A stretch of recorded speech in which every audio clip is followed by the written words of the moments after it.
This TikTok band is very interesting to me. It reminds me a lot of fast fashion and money grab situations. I get it. So many people were killing the game and still are because it's, as of now, still a thing. But, they were killing the game over there, making money quickly and just doing their thing. And it's interesting because I feel like people felt more comfortable putting up content over on TikTok versus here on YouTube. And YouTube is slow and steady. It's one of the oldest social media platforms that are still thriving. I know there may be some that are a couple of years older than YouTube, maybe the same age, but YouTube is still a relevant household name. Everyone still knows YouTube. A lot of times when people talk about things they've done research on or information they found, they always will refer to YouTube because, again, Google owns YouTube. So if you Google something, YouTube is one of the first recommendations other than an article or a newscast of some sort. So YouTube is slow and steady. And no, I'm not going to say you're going to get rich quick on here, but your content is going to remain. Who knows what's going to happen to the content over at TikTok. I do have a TikTok account as well. I have started putting some shorts up there because I was like, how is it, growing so rapidly? Let me put my toes in and see what's going on. But I just don't have the time. I barely have enough time for YouTube. So I don't have enough time to just be dispersing information and content in all different areas or whatever. I feel like YouTube is the best of everything. I could do lives here. I could do uploads. I can do shorts, community posts. So it mimics so many different platforms. And when I say fast fashion, that's something that's here today, gone tomorrow. You want to look nice today, but that outfit, you wash it, it may not last tomorrow.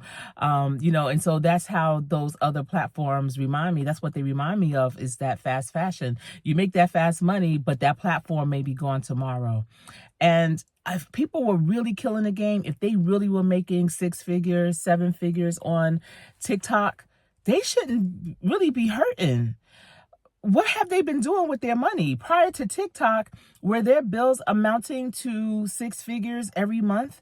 Prior to TikTok, did they need to have 6 figures month after month, week after week, or whatever, however they pay out to make ends meet?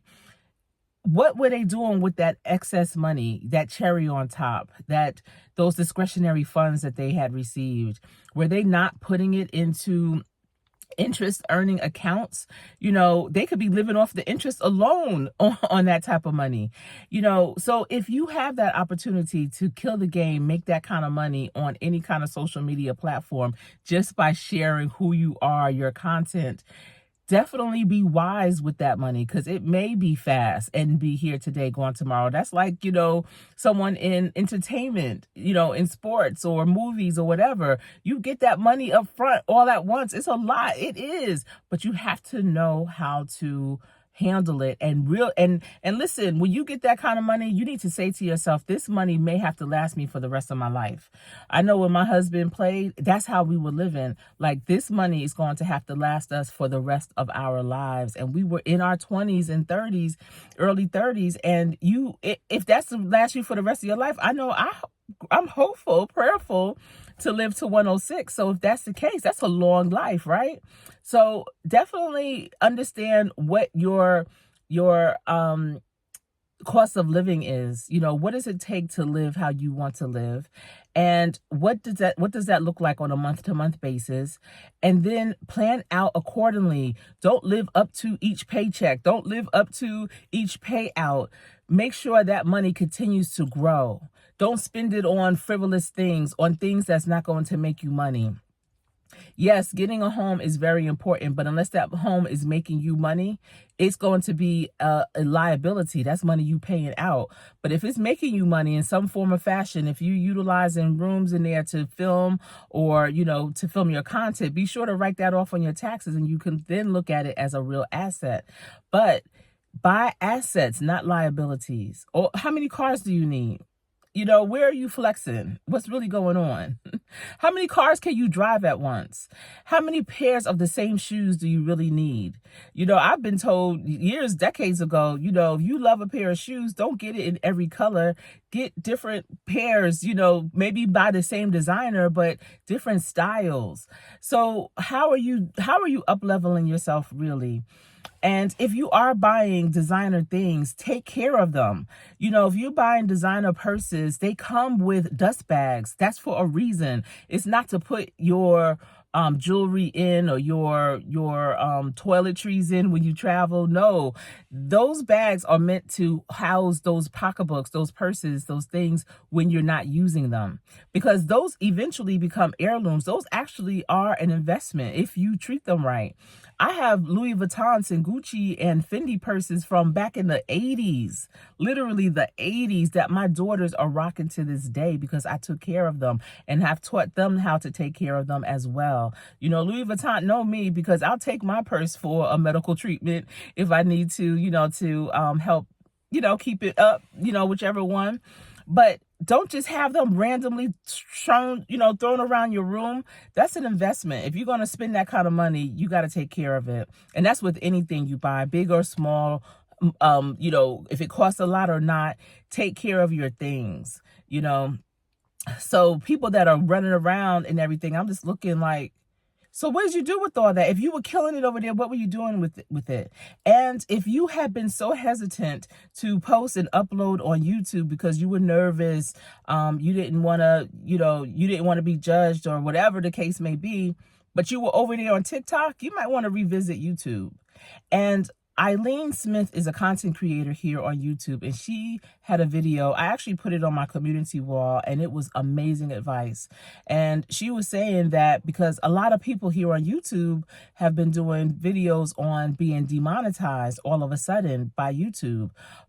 I don't know if YouTube at one point can take away content or whatever. I know for me and mine over here, I do my content for legacy. This is information I'm sharing for my future's future.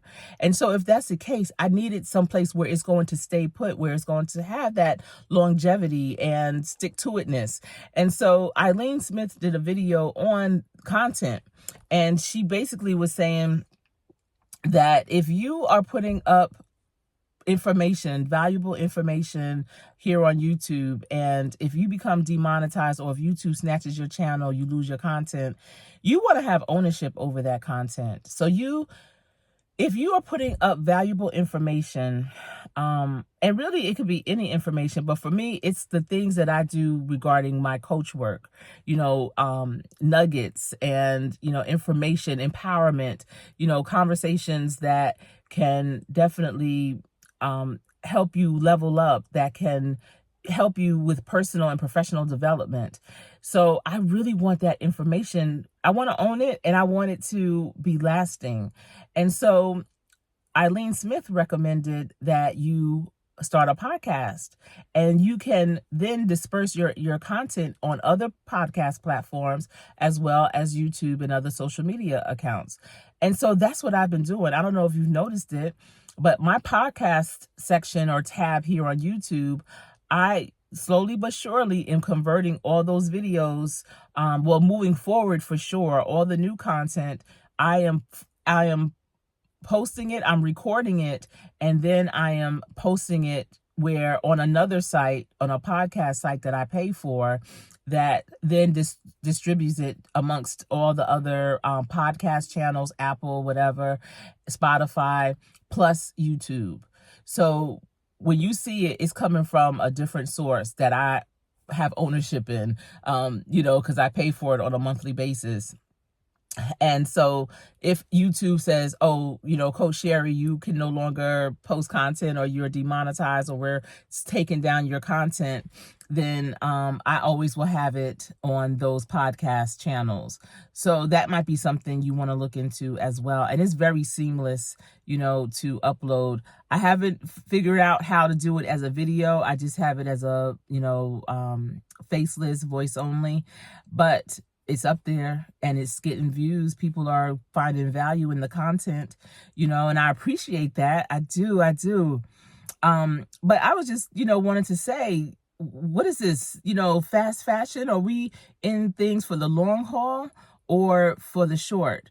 Are we into quality or just quantity? And trust, when you do it long term in the long haul, it becomes quality and quantity.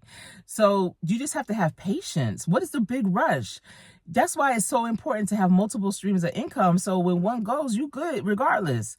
All right. And that's something that I talk about, especially, with business and things like that. You have to have more more than one leg coming through.